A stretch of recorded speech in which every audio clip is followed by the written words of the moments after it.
मालिक के पावन नाम का उच्चारण करेंगे। बोलो जय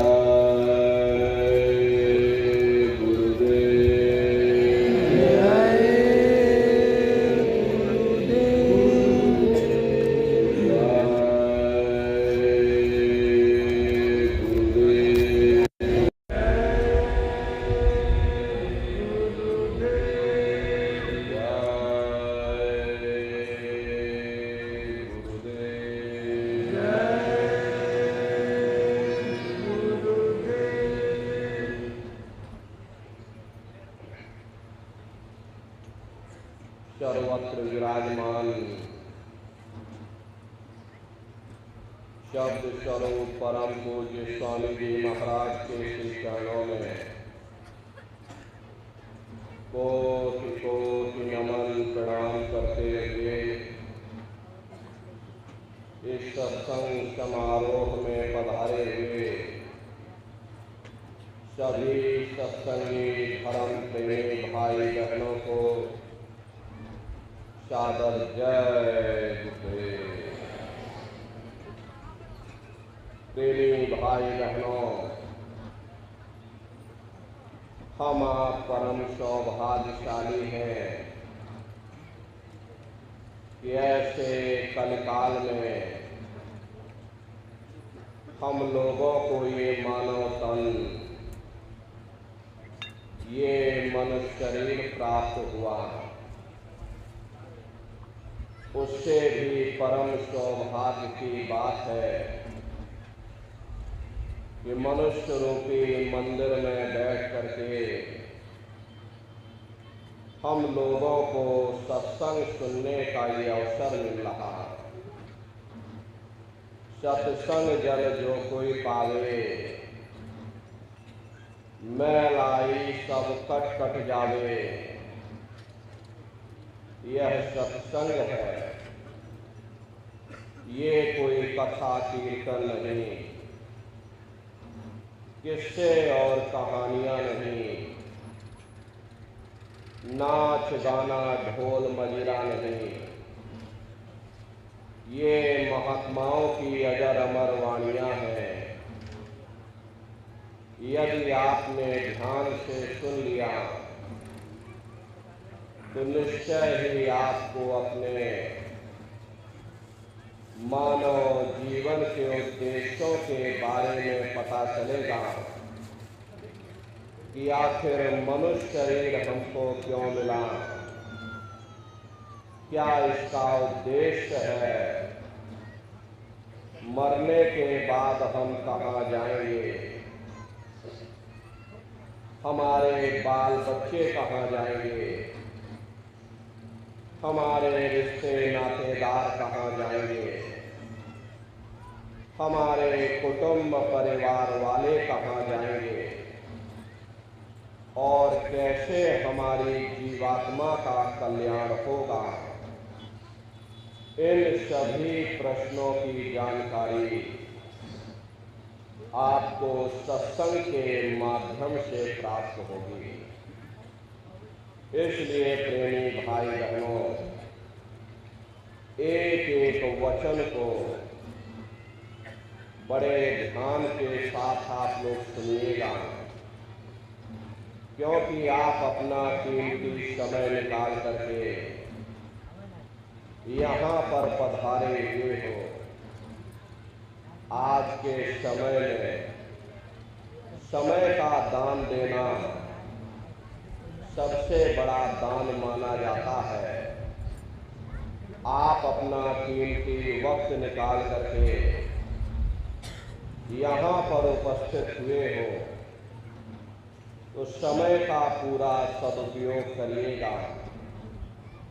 एक एक वचन को बड़े ध्यान के साथ सुनिएगा और समझने की कोशिश करिएगा।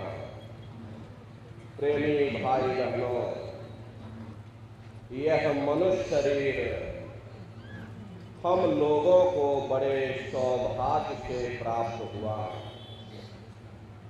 ये जीवन बहुत अनमोल है। उस परम पिता परमात्मा ने हमको यह जीवन केवल इसीलिए दिया है ताकि हम जीते जी उस प्रभु की भक्ति करके अपनी जीवात्मा का कल्याण करा सकें। ये 5 तत्वों का पुतला, ये पंच भौतिक शरीर हम लोगों को एक निश्चित समय के लिए मिला। एक निश्चित समय को हम आप नहीं जानते हैं, किंतु जिसका ये मकान है, जिसका ये शरीर है, वो अवश्य ही जानता है। और समय पूरा हो जाने पर मकान मालिक जबरदस्ती इस मकान को खाली करवा लेगा। उस समय न जमीन जायदाद काम आएगी, न धन संपत्ति काम आएगी। मन को, बुद्धि को, चित्त को और जीवात्मा को निकाल करके इस शरीर से बाहर कर दिया जाएगा। ये शरीर आपका यही जमीन पर गिर पड़ेगा, क्योंकि जीवात्मा के निकल जाने के बाद में ये शरीर सिर्फ एक माटी का पुतला है, उससे ज्यादा कुछ भी नहीं। आप इस मिट्टी के पुतले को ले जाकर शमशान भूमि पर जला करके राख कर दोगे। हमारी आपकी कौम, हमारा आपका मजहब, हमारा आपका नाम उसी शमशान भूमि पर जल करके राख हो जाएगा। महात्मा प्रेम से जीवों को समझाते हैं कि भाई मिले नरदेह यह तुमको, बनाओ काज कुछ अपना, पचो मत आए इस जग में, जानियो रैन का सुपना। हरे प्रेमी भाई बहनों, जैसे रात में हम लोग स्वप्न देखते हैं, हालांकि उस समय पर हमें स्वप्न सच मालूम पड़ता है, असली प्रतीत मालूम होता है। लेकिन जब हम सुबह उठते हैं, जब हमारी आंखें खुलती हैं, तब हमें होश आता नहीं भाई हम तो स्वप्न देख रहे थे, ये सब भ्रम है। ठीक उसी प्रकार से यह दुनिया भी 10-20-100 साल का स्वप्न है। अब आप कहोगे हम जाग रहे हैं, परंतु प्रेमी भाई बहनों, ऐसा हरगिज नहीं है।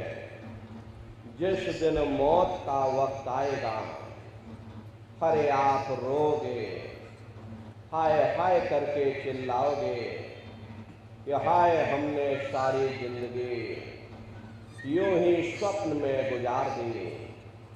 जागने का समय तो अभी आया था, जो कुछ करना था अभी करना था। लेकिन प्रेमी भाई बहनों, अब पछताए होत क्या, जब चिड़िया चुग गई खेत। महात्मा प्रेम से जीवों को समझाते हैं कि भाई देह और ग्रेह सब झूठा, भरम में काहे को खपना। ये घरबार हमारा अपना नहीं, हरे पराया देश है। ये शराय खाना है, ये मुसाफिर खाना है। ये शरीर भी तुम्हारा अपना नहीं, ये भी काल का पिंजरा है, किराए का मकान है, पराया मकान है। किसी को 40-50 साल के लिए मिला, किसी को 80-90-100 साल के लिए मिल गया। जितने जितने श्वास उस मालिक ने बख्शे हैं, उसे भुगतने के बाद में हमें शरीर को यहीं छोड़ जाना। श्वास दुधारा नित ही जारी, एक दिन खाली चाम। हरे प्रेमी भाई बहनों, एक तालाब पानी से चाहे कितना भी क्यों ना भरा हो, आप एक छोटी सी नाली काट कर खोल दीजिए, छोटा सा छेद कर दीजिए, तो सारा पानी ही तालाब से बाहर निकल जाएगा। ठीक उसी प्रकार से हमारा ये शरीर भी श्वासों का भंडार है। जब तक श्वासों का भंडार जारी है, हम दुनिया के काम काज में फंसे हुए, दुनिया के कारोबार में उलझे हुए, लेकिन जिस वक्त ये श्वासों का भंडार खाली होगा, हरे टेलीफोन खड़क जाएंगे, तार पहुंच जाएंगे, संदेश पहुंच जाएंगे, सब रिश्ते नातेदार, सब कुटुंब परिवार वाले, सब अड़ोस पड़ोस वाले मिनटों सेकंडों में इकट्ठा हो जाएंगे। हरे प्रेमी भाई बहनों, जिस शरीर से तुम इतना प्रेम किया करते थे, उसे कोई एक रात भी घर में रखने को तैयार नहीं होता। कंधों पर लटका करके शमशान भूमि पर छोड़कर आ जाते। हिंदू लोग तिनका तोड़ाते, जैसे तिनका टूट गया, तेरा मेरा रिश्ता नाता टूट गया। मुसलमान सिख या ईसाई लोग खाक की मिट्टी कब्र में डाल देते कि जो मेरे लिए खाक की मिट्टी है, वह मेरे लिए तू है। अब बताओ प्रेमी भाई बहनों, जिन रिश्ते नातेदारों के खातिर, जिन कुटुंब परिवार वालों के खातिर आपने सारी जिंदगी गुजार दी, इतना इतना कष्ट सहा, इतनी इतनी मुसीबतें सही, सबने मिनटों सेकंडों में आपसे रिश्ता नाता तोड़ दिया। प्रेमी भाई बहनों, मौत के वक्त में असहनीय पीड़ा होती है, असहनीय वेदना होती है। सहजोबाई ने उस समय का वर्णन किया है कि सहजो मौत आइयां, अंगे अंग दिया तोड़, और हिया जरे छाती फटे, उठे पीर घन घोर। गुरु महाराज सत्संग में फरमाते थे, जैसे 1,00,000 बिच्छू एक साथ मिल करके हमारी जिस्म पर डंक मारे, उससे भी लाखों करोड़ों गुना ज़्यादा मौत के समय में दर्द होता है। जब मृत्यु आती है तो किस तरह से प्राण निकलते हैं, प्राणों के निकलने की क्या प्रक्रिया होती है, जरा उसे भी पहले आप समझ लीजिए। देखो प्रेमी भाई बहनों, जैसे संसार में महाप्रलय होती है, महाप्रलय के समय क्या होता, सबसे पहले पूरी पृथ्वी ढह जाती। ये पृथ्वी पानी में घुल करके पानी बन जाती है। मानो सृष्टि की प्रलय एक बड़ी कयामत है और शरीर की प्रलय एक छोटी कयामत है। तो जैसे ही मौत आती है, सबसे पहले गुदा चक्र टूटता है। सिमटत भास श्वास जावे, प्राण पति जब सिमट समावे।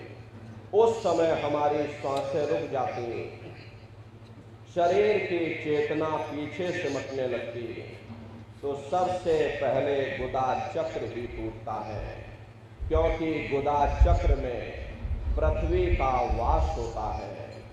गुदा चक्र टूट करके ऊपर इंद्रिय चक्र में समा जाता। इंद्रिय चक्र में जल का वास होता, यानी जल ने पृथ्वी को घोल दिया। फिर जब इंद्रिय चक्र टूटेगा तो ऊपर नाभि चक्र में समा जाएगा।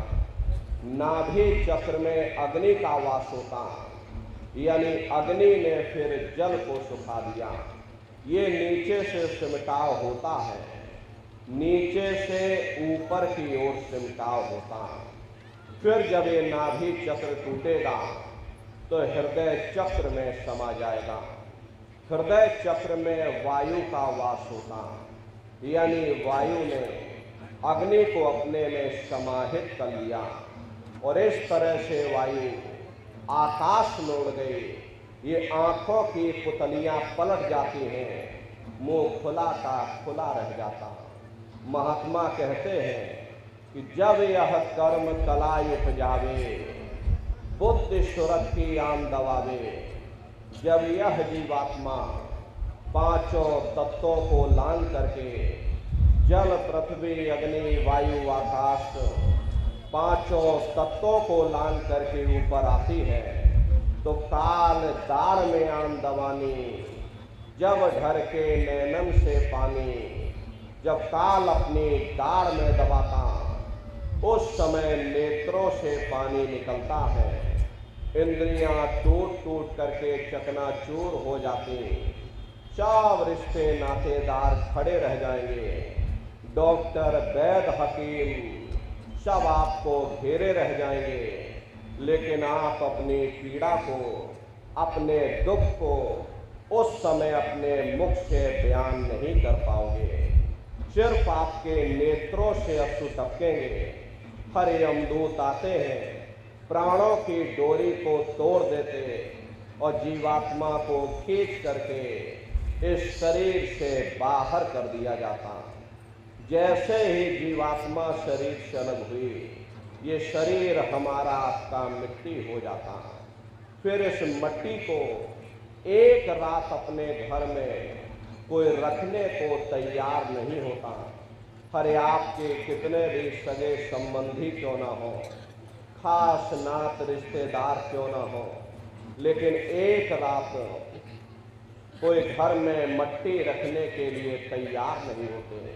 कहते भाई जल्दी करो जल्दी करो, अब इनकी शक्ल देखने में हमको डर लग रहा, जल्दी से बाजार से कफन खरीद के लाओ, जल्दी से लकड़ियां खरीद के लाओ, जल्दी से चिता तैयार करो, इनको घर में से जल्दी से उठा ले जाओ, वहीं शमशान भूमि पर जला देना। ये जो घर में इनके कपड़े लत्ते पड़े हुए, हर इनके कपड़े लत्ते भी उठा ले जाओ, वहीं शमशान भूमि पर जला देना। जिस बिस्तर पर ये लेटे रहे, ये बिस्तर भी अशुद्ध हो गया।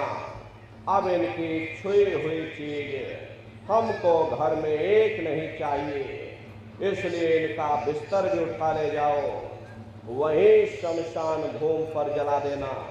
लेकिन उसने कोई सोने की अंगूठी पहनी होगी, उसे धीरे से उतार कर जेब में रख लोगे। बस वही एक अशुद्ध नहीं होगा और बाकी सब अशुद्ध हो जाएगा। हरे महात्मा कहते हैं कि भाई कुटुंब परिवार मतलब का बिना धन पास नहीं जाए। ये रिश्ते नातेदार, ये कुटुंब परिवार वाले, ये सब स्वार्थ के संगी साथी हैं। हरे नर नारियों, आज तुम्हारी जेब में पैसा है तो सब जैसे तैसे तुमसे रिश्तेदारियां कायम कर लेंगे। आज जेब खाली हो जाए तो बेटा बाप को बाप कहने के लिए तैयार नहीं होता। हर आप रोज कचहरियों में मुकदमों का हाल देखते हो। यदि किसी पिता ने बंटवारा करते समय किसी एक बेटे को 1000 रुपया कम दे दिया या 1 बीघा जमीन कम दे दी, तो बेटा बाप का दुश्मन बन जाता, उसे ले जाकर कचहरियों में खड़ा कर देता। अरे अपना यहाँ क्या है, ये स्वार्थ के संगी साथी, कोई तुमको याद करने वाला नहीं। 13 दिन बाद 13वीं मना दोगे, लड्डू पूड़ी पकवान बना करके खिला दोगे, फिर जाने वाले को कोई याद नहीं करता। अभी बूढ़े बुजुर्गों से पूछा जाए कि क्या तुमको तुम्हारे माँ बाप की याद आती है? तो कहेंगे भाई नहीं आती। अरे क्यों नहीं आती? तुम्हारे माँ बाप थे, तुमको पाला पोसा बड़ा किया, खुद भूखे रहे होंगे, तुम्हारा पेट पाला होगा, तुमको तुम्हारे माँ बाप की याद क्यों नहीं आती? क्योंकि तुम्हारे सामने तुम्हारे लड़के बच्चे हो गए, तुम्हारे नाती पोता पंती और संती हो गए, इसलिए तुम अपने माँ बाप की यादों को भूल गए और नई यादों में बस गए। ऐसे ही प्रेमी भाई बहनों, एक दिन सब तुमको भी भूल जाएंगे, कोई किसी को याद करने वाला नहीं। ये कहानी तो शमशान भूमि पर समाप्त हो गई। उधर देखो क्या होता, तुम्हारी जीवात्मा को ले जा करके ऊपर धर्मराज की कचहरी में पेश कर दिया जाएगा।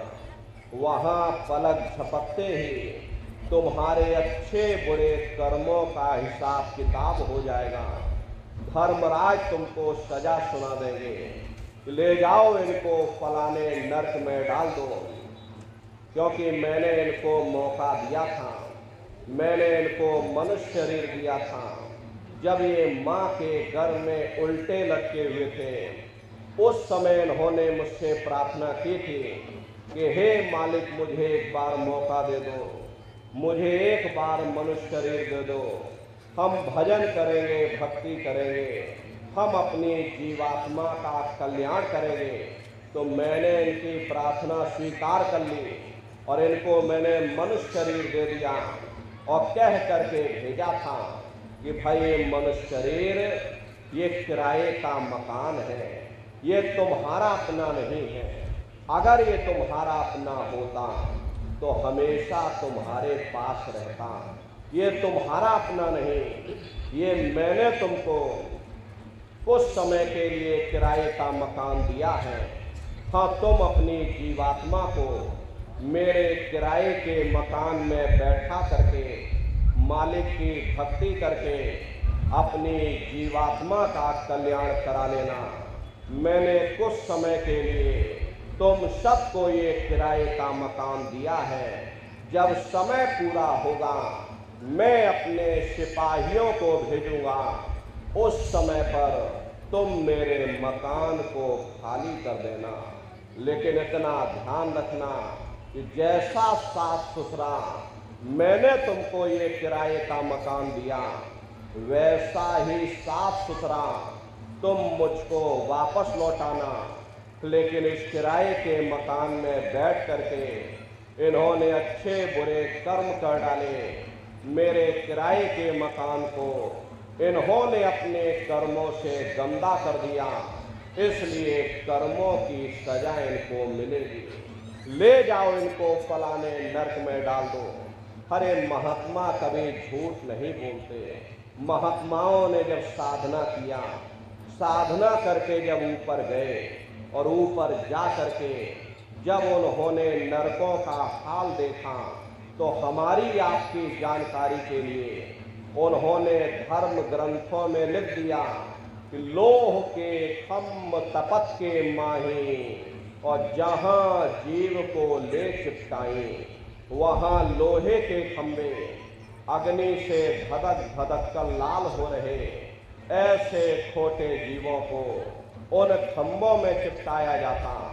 जीव हाय हाय करके तड़पता है, तड़प तड़प जीव जुलम बुखारी, और तपत खम्भ दुखी उपजे भारी। असहनी वेदना होती, असहनी दुख दर्द होता, जीव वहाँ रोता चिल्लाता रहता। वहाँ कोई तुम्हारी पुकार सुनने वाला नहीं, कोई तुम्हारी दर्द भरी आवाज को सुनने वाला नहीं। अरे नर नारियों, ये दुर्दशा क्यों हो गई? क्योंकि हम लोग मनमुखी हो गए, मन के कहे पर चलने लग गए। मन के कहे पर चल करके अच्छे बुरे कर्म करने लग गए। कर्मों का ये जखीरा अंबार के अंबार हमने अपने सिर पर लाद लिए, आज उन्हीं कर्मों का भोग पा रहे। हरे महात्मा कहते हैं कि भाई नर के अनेक अने और हैं, कहाँ लग कहूँ बखान, और दुख भोगते यह जीव जो जाने जो भोग समान। कहते भाई एक नरक नहीं, ऐसे वहां अनेकों अनेक नरक बने हुए, अलग अलग खोटे पाप कर्मों के वहां पर अलग अलग नरक बने हुए। ये जीव अपने अपने कर्म के अनुसार अनंतों अनंत युगों तक, वर्षों की बात नहीं कर रहे, अनंतों अनंत युगों तक जीव नरकों की यातनाएं भोगता रहता, और नरकों की यातनाएं भोगने के बाद में इसी जीवात्मा को सीधे मनुष्य शरीर नहीं दिया जाता, बल्कि इसे 4 खान 84 लाख योनियों में फिर डाला जाता।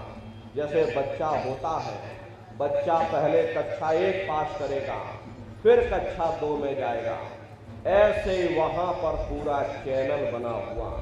नरकों की यातनाएं भोगने के बाद में इन्हीं जीवात्माओं को 4 खान 84 लाख योनियों में डाला जाता।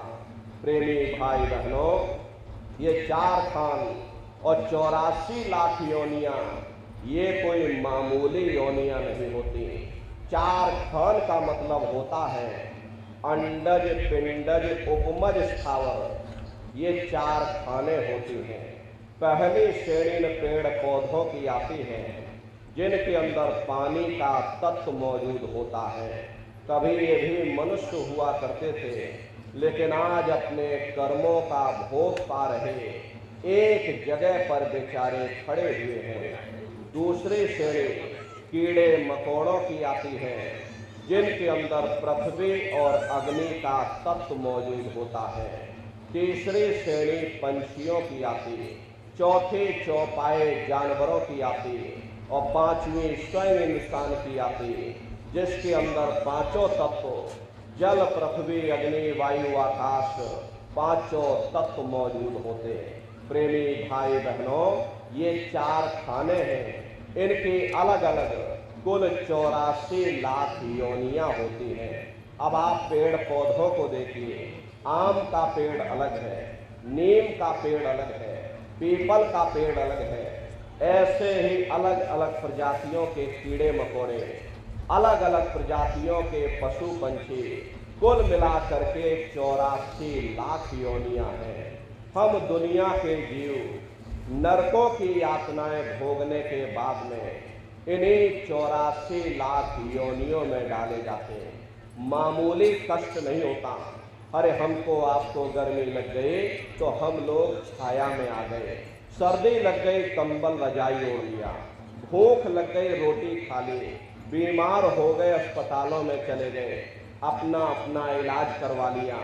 लेकिन देखो इन जानवरों को, क्या गर्मी, क्या सर्दी, क्या बरसात, एक एक निवाले के लिए दर बदर ठोकरें खाते रहते। अरे किसी का हाथ कट गया, किसी का पैर कट गया, किसी को जीते जी काट डाला, मुर्गी की गर्दन ही मरोड़ डाली। क्या उनको दर्द नहीं होता? अरे उनको भी दर्द होता है, उनको भी तकलीफ होती। मादा बिच्छू होती है, मादा बिच्छू की मौत कैसे होती? मादा बिच्छू जब अपने बच्चे को जन्म देती है तो उसी के बच्चे अपनी भूख को मिटाने के लिए अपनी माँ की पीठ पर चढ़ जाते हैं और उसी के मांस को नोच नोच करके खाते हैं। वो तड़पती रहती है, कराहती रहती है, लेकिन जब तक हड्डी हड्डी न बच जाए उसके बच्चे अपनी माँ की पीठ से नीचे नहीं उतरते। ऐसे न जाने कितने जीव जंतु इस संसार में भरे पड़े हुए। बीमार बैलों की दुर्दशा देखो, उनके मुंह से फसूका निकलता रहता, लेकिन टनों बोझा उनके ऊपर डाल दिया जाता, सोटा मार मार करके चला जाता। क्या उनको दर्द नहीं होता? अरे उनको भी दर्द होता है, उनको भी तकलीफ होती, लेकिन वे बेचारे बेजुबान हैं, कुछ बोल नहीं पाते, कुछ बता नहीं पाते। हम लोगों के अंदर जुबान है, हम लोग बोल बता देते, वे सिर्फ रोते और चिल्लाते रहते। अरे कौन उनकी पुकार सुनने वाला, कौन उनकी दर्द भरी आवाज को सुनने वाला? कौन सी अदालत में जाकर के वे बेचारे दरवाजा खटखटाएं, कौन मजिस्ट्रेट उनकी फरियाद को सुनेगा। हरे प्रेमी भाई बहनों, कोई सुनने वाला नहीं। हरे कई जन्म भय कीट पतंगा, कई जन्म भय मीन कुरंगा, कई जन्म पंखी सरपयो, कई जन्म है वर वृक्ष जोयो, मिल जगदीश मिलन की वरिया, और चिरंकार यह देश सजरिया। करोड़ों करोड़ युगों से नरकों की यातनाएं भोगने के बाद में फिर हम लोगों को कभी कीड़े पतंगों की योनि में, कभी पेड़ पौधों की योनि में, तो कभी पशु और पंछियों की योनि में डाला जाता। प्रेमी भाई बहनों, 84 लाख योनियों की सबसे जो आखिरी योनि होती है वो गाय और बैल की योनि होती है। गाय स्त्री का रूप लेती है और बैल पुरुष का रूप लेते हैं। ये 84 लाख योनियों की सबसे आखिरी योनि यानी कि अंतिम पायदान होता।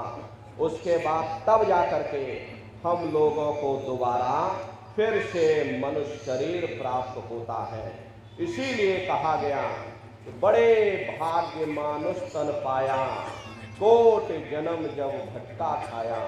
कोटान कोट जन्म जन्मांतरों तक अलग अलग योनियों में भटकने के बाद में तब बड़े सौभाग्य से हम लोगों को ये मनुष्य शरीर प्राप्त हुआ। बड़े से बड़े देवी देवता भी इस मनुष्य शरीर को पाने के लिए तरसते हैं, क्योंकि उन 84 लाख योनियों से, उन नरकों से निकलने का केवल एक ही दरवाजा है, वह केवल मनुष्य का शरीर है। इसे मनुष्य रूपी मंदिर में बैठ करके हम उस परमात्मा की भक्ति कर सकते। प्रेमी भाई बहनों, लेकिन बड़े अफसोस की बात है कि जैसे किसी को हीरा मिल गया और उसे हीरे की परख नहीं, उसने हीरे को गधे के गले में बांध दिया। ठीक उसी प्रकार से ये मनुष्य शरीर उत्तम से उत्तम है, लेकिन इंसान इसकी कद्र नहीं करता। खाने पीने ऐसो इशरत में अपने जन्म को बर्बाद कर देता। महात्मा प्रेम से जीवों को समझाते हैं कि भाई बड़े सौभाग्य से तुमको ये मनुष्य शरीर मिल गया, और ये मनुष्य शरीर 84 से निकलने का, उस मालिक को पाने का एकमात्र दरवाजा है। वो परमात्मा जब भी मिलेगा इसी मनुष्य रूपी मंदिर में मिलेगा। इसीलिए संतों महात्माओं ने इस पंच भौतिक शरीर को सच्चा हरि मंदिर कहकर याद किया कि हरि मंदिर यह शरीर है, ज्ञान रतन प्रकट होए, ये असली हरि मंदिर है।